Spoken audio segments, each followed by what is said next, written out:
One thing that is really driving that huge spike in inflation is energy bills, as Robert said. So I'm going to look at what the Chancellor might do about them. One thing that's talked about a lot is the idea of scrapping green levies. So what are they?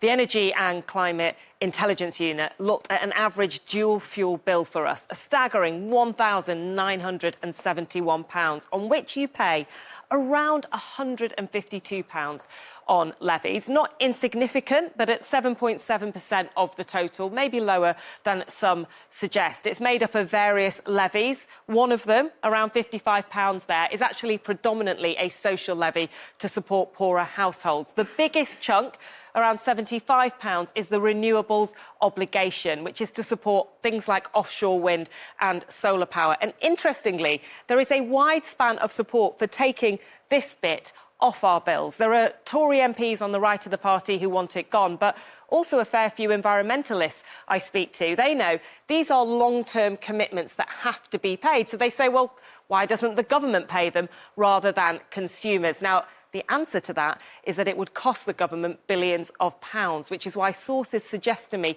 Mr Sunak is not very keen on scrapping these. Another thing talked about a lot, raising money through a windfall tax on energy giants. We've updated our polling on that. It shows that 53% support that policy, only 14% are against it. But there are questions on how much it raises. And interestingly, when Opinion drilled down into